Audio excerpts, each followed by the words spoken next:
लो गुरुजी को कि मेरी नॉर्मल डिलीवरी हो। तो गुरुजी ने बुलाया मेरे को, बोले भाई डॉक्टर क्या डॉक्टरी कर रहे हैं यहाँ पे।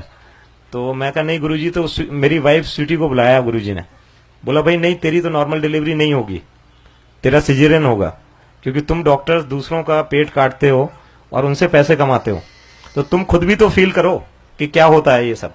तो मेरी वाइफ रोने लगी, तो गुरुजी मैं बोले नहीं जाओ यहाँ से।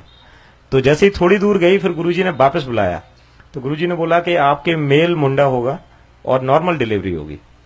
तो मेरी वाइफ एकदम पैरों पे वो हो गई और 30 जून 2000 डिलीवरी का टाइम आ गया। तो हमारे बहुत सारे डॉक्टर फ्रेंड्स थे साथ में डिलीवरी के टाइम में। तो जैसे ही टाइम आया तो वो डॉक्टर सीजरियन के लिए कंसेंट मांग रहे थे। मैं गुरुजी की फोटो रखता हूं अपने पर्स में, तो मैंने गुरुजी की फोटो से बात की। मैंने कहा गुरुजी ये हमारी वाइफ का सीजरियन करने वाले हैं और आपने ब्लेस किया है कि ये नॉर्मल डिलीवरी होगी, मैं तो कंसेंट पर साइन नहीं करूंगा चाहे कुछ भी हो जाए। तो एज लाइक दैट मैंने बताया ना, we used to be surrender. And पहला स्टेप गुरुजी से कुछ भी लेने या पाने या मांगने का सरेंडर है। अनटिल अनलेस आप में इफ एंड बट चलते रहेंगे, it is मियर wastage of time and मियर wastage of your energy and मियर wastage of your everything. And वो गुरुजी कई बार कहते थे कि आदमी अपनी पात्र की पात्रता नहीं देखता। गुरुजी तो हम लोगों से डिस्कशन करते थे, बात करते थे, शेयर करते थे, हम लोग कुछ भी हम कह सकते थे, ऐसा गुरुजी का स्नेह था। तो गुरुजी कहते थे कि कोई अपना पात्रता नहीं देखता डॉक्टर साहब, कि आदमी में एक गिलास में छेद कर दीजिए आप कई सारे, आप उसमें पानी कैसे रोक लेंगे, पानी रुकेगा नहीं। तो आदमी अपनी पात्रता नहीं देखता। आदमी कहता है कि मैं एक बार आया तो मेरा काम हो गया, मैं 100 बार आया तो मेरा काम नहीं हुआ। आप अपने को खंगालिए, अपने हृदय को देखिए, अपने दिल को देखिए, अपनी पात्रता को देखिए, अपनी सरेंडरेंस को देखिए।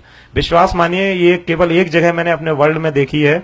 मैं 1000 स्पिरिचुअल लोगों को जानता हूं, आप जिसका नाम लीजिए मैं उनके साथ बैठा हुआ हूं। इस्कॉन के चीफ के साथ, स्वामी नारायण के चीफ के साथ, आप जिसका नाम लीजिए, हम सबके साथ प्रभु की लीला और गुरुजी के आशीर्वाद से, गुरुजी ने जहां बिठा रखा है उस कृपा से हम हर जगह बैठे हुए हैं। ऐसी संगत जहां रिक्शे वाले से लेके मिनिस्टर और मिनिस्टर से लेके प्राइम मिनिस्टर सब एक प्लेटफॉर्म पे बैठते हों, सबको एक भाव, एक नजर और एक समभाव से देखा जाए, ऐसा अगर कोई स्थान आपको पता है तो आप हमें बताइए। और मैं विश्वास दिलाता हूं आपको, ऐसी ना जगह कहीं है ना मिलेगी जहां पे आपके रिलेटिव, आपके रिश्तेदार छोटे पड़ जाएंगे और गुरुजी की संगत के लोग आपके काम आएंगे। और गुरुजी ने सब में जो स्नेह और प्यार महसूस किया है, आप विश्वास मानिए गुरुजी इस समय यहीं पर हैं। आप फील करिए, आप फील करिए, सब गुरुजी यहीं हैं। गुरुजी इस समय इस जगह पे हैं, विराजमान हैं। आप विश्वास के साथ इस बात को फील करिए।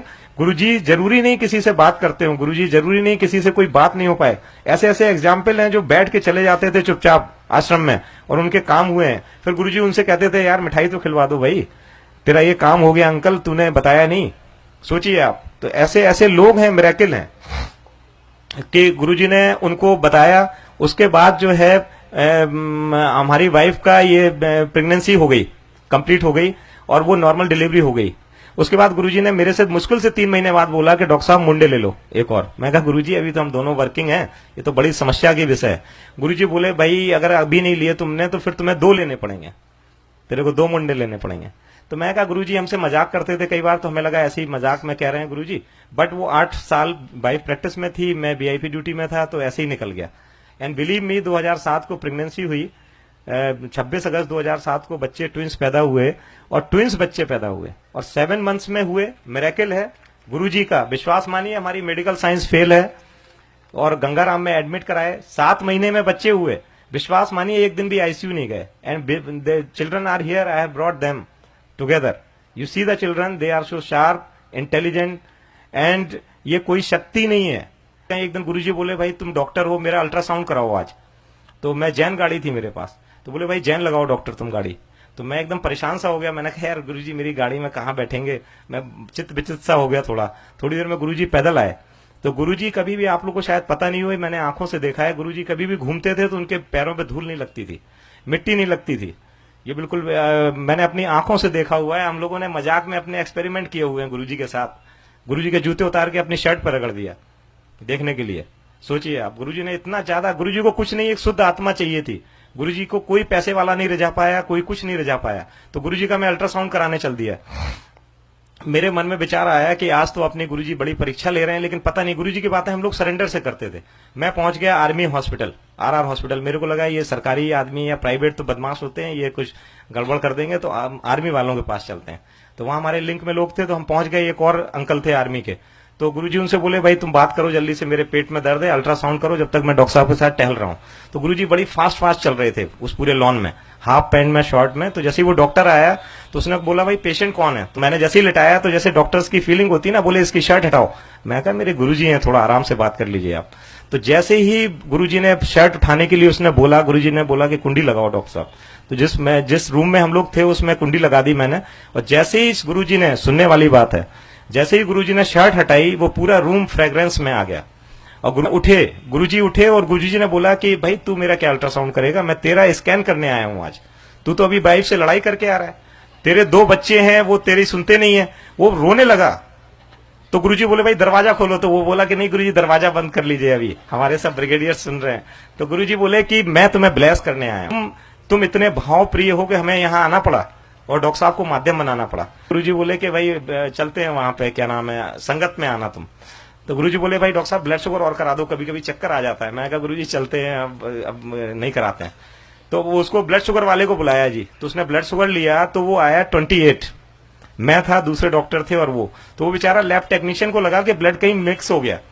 तो वो बेचारा बड़ी देर नहीं आया। तो उन्होंने बोला कि डॉक्टर साहब देख के आओ क्या चक्कर है। तो वो बेचारा परेशान था लैब टेक्नीशियन, 28 ब्लड शुगर था, जो कि सर्वाइव ही नहीं करता हमारी मेडिकल साइंस में आदमी। तो वो बोला जी कुछ सैंपल गिर गया था इसलिए दोबारा दे देते हैं। तो गुरुजी को प्रिक कर रहा था, दर्द अपने हो रहा था। हमने कहा यार अब हो गया गुरुजी, हो गया, सब सही है बिल्कुल। गुरुजी बोले नहीं भाई लें, भाई दोबारा लें सैंपल। गुरुजी को प्रिक किया उसने और वो सैंपल लेके गया। अब ब्लड शुगर आ गया 22 और हम लोग फिर घूम रहे थे। गुरुजी बोले भाई डॉक्टर आज आइसक्रीम खिलानी पड़ेगी, देखो ब्लड शुगर कम आ गया। मैं कहा जी आइसक्रीम खाएंगे आज, क्या नाम है, इंडिया गेट पे। दोबारा किया तो 22 आ गया। तो जो वो व्यक्ति था लैब टेक्नीशियन, उसका भाव चेंज हो गया। वो चीज उस समय वक्त और परिवेश की बात थी और वो एकदम रोने लगा बुरी तरह। बोला जी मैं आपका ब्लड शुगर नहीं कर सकता, मैं इतना सीनियर टेक्नीशियन हूं यहाँ का, आर्मी हॉस्पिटल में मैंने अपनी जिंदगी गंवा दी, मैं अपनी साइकिल से चल रहा हूं, मैंने 1 रुपए की चोरी नहीं की और मेरे से आज ये सैंपल नहीं हुआ, इसका मतलब ये सैंपल हो नहीं सकता। रोने लगा। तो गुरुजी ने उसको सीने से लगा लिया। गुरुजी ने बोला कि आज के बाद तुम साइकिल से नहीं चलोगे, अब जब भी मेरे आश्रम आओगे तुम्हारे पास कार होगी और तुम्हारे दोनों बच्चे जो हैं वो एक डॉक्टर और एक इंजीनियर बनेगा। और आज के बाद तुम्हारी इस वक्त के बाद ये तुम्हारी चीजें सब खत्म है। और विश्वास मानिए गुरुजी ने उसे 15 दिन बाद बुलाया था और विश्वास मान के चलिए आप, 15 दिन के पहले उसको कोई उसका पीएफ का पैसा फंसा हुआ था वो मिल गया। और उसके बाद वो कार से अपने बच्चों के साथ गुरुजी के आश्रम आया और गुरुजी उसके बाद उसके दोनों बच्चों का सिलेक्शन हुआ। और वो बेचारा जो है, मतलब जब गुरुजी के यहाँ आता था तो वो गुरुजी के ऐसे गिर पड़ता था, क्योंकि उसका भाव कोई नहीं समझ सकता। जो हम लोग 2-3 लोगों ने देखा था सिर्फ वो समझ सकता था। एक उमेश सहगल जी थे आईएएस दिल्ली में, तो वो चीफ सेक्रेटरी, गुरुजी ना संगत से जैसे कार्ड ले लेते थे। सपोज मेरे यहाँ किसी की मैरिज है तो 100 कार्ड रखवा लेते थे गुरुजी और लिख देते थे भाई doctor Anil Agarwal, doctor to chief minister Haryana या कुछ भी ऐसे। तो उसको लिख दिया chief secretary government of Delhi NCT. तो वो आया एकदम बहुत ऑनेस्ट आदमी था, बोला जी मैं तो अभी सेक्रेटरी हूँ जी, मैं तो आऊंगा नहीं इस शादी में। तो ऐसे सपोज 1 मई को शादी थी और 15 अप्रैल को गुरुजी ने कार्ड दिया। गुरुजी ने ऐसे कार्ड देखा, बोले हाँ ये तो लिख तो गया गलत, बोले लेकिन मैं काटूंगा नहीं। तो बोला साहब मैं आऊंगा नहीं, मैं पक्का आईएएस हूं, मैं अगर ये तो मेरे कार्ड है नहीं तो मैं आऊंगा नहीं। गुरुजी बोले कोई नहीं रख लेंगे। विश्वास मानिए 30 अप्रैल को उसका प्रमोशन हो गया। 30 अप्रैल की रात में वो गुरुजी की संगत में आए तो गुरुजी ने पहला सेंटेंस इतने दिन बाद उनसे यही किया, भाई अंकल कल आ रहे हैं ना भाई शादी में। वो उनका आदमी का आप सोचिए ये क्या है, कोई मजाक नहीं चल रहा है, ये कोई बातें नहीं चल रही हैं कि हमने कह दिया कि इसके लड़का हो जाएगा, इसका ये हो जाएगा। ये कोई शक्तियां काम कर रही हैं। उन शक्तियों को अपने साथ लेना एक बड़ी ताज्जुब और उसकी बात है। वाजपेयी जी के एपीएस थे मेनन, वो आते थे उनके साथ गुरु जी के साथ, तो वो उनका कोई एयर क्रैश में वो कॉलर नेक सर्वाइकल प्रॉब्लम हो गई थी, तो वो सर्वाइकल कॉलर लगाते थे। तो गुरुजी ने बोला भाई डॉक्टर देखो जरा सा इसको क्या दिक्कत है। तो मैंने कहा मैं आपके सामने क्या देखूंगा। गुरुजी बोले नहीं हाथ लगाइए इसको आप जरा ऐसे। गुरुजी किसी के माध्यम से कुछ कराते थे कई बार, तो मैंने ऐसे हाथ लगाया, गुरुजी बोले इसकी कॉलर हटा दो। मैं कहा जी गुरुजी इसको तो मैं जानता हूँ 15 साल से इनको सर्वाइकल प्रॉब्लम। बोले गुरुजी हटाओ, ये नाटक कर रहा है ये। और मैंने ऐसे कॉलर लेके, पता नहीं गुरुजी करवा रहे थे, ऐसे कॉलर गुरुजी ने फेंकी और वो मन्नन साहब हिल गए, रोने लगे, बोले अरे मैं तो मर जाऊंगा, मेरी डॉक्टर साहब क्या करवा दिया आपने। तो गुरुजी बोले भाई उठा लो, भाई उठाओ लगाओ उसे, तुम्हारी चीज है तुम उठाओ लगाओ। तो जैसे ही वो उठाने लगे तो जैसे ही बांध रहे थे तो गुरुजी ने बोला अरे भाई देखो तो जरूरत है कि नहीं। वो पहली बार आए थे मेरे साथ, तो बोले देखो तो जरूरत है कि नहीं, तो उन्होंने बाएं घुमाया दाएं घुमाया ऊपर नीचे, तो गुरुजी बोले फिर क्यों लोगों को बेवकूफ बना रहे। बहुत बहुत शुक्राना संगत जी सत्संग शेयर करने के लिए। संगत जी, जब हम गुरु जी को टोटली सरेंडर कर देते हैं, जब हमें गुरु जी पे टोटल फेथ होता है, हम सब गुरु जी पे छोड़ देते हैं कि जो भी करे आप करे गुरु जी, तो गुरु जी आपके लिए बेस्ट करते हैं, जो हमारी कल्पना से भी परे होता है, जो हम सोच भी नहीं सकते, वो ब्लेसिंग्स भी गुरु जी हमें दे देते हैं। तो बहुत बहुत शुक्राना गुरु जी अपनी कृपा अपना आशीर्वाद हम पर, इस गुरु परिवार पर हमेशा बनाए रखना, हमारी गलतियों को क्षमा करना। जय गुरु जी, शुक्राना गुरु जी। संगत जी, जैसा कि आप सब जानते हैं कि गुरु जी अपने सत्संग के माध्यम से, ग्रेस के माध्यम से बहुत संगत लोगों को उनके सवालों के, उनके परेशानियों के जवाब देते हैं।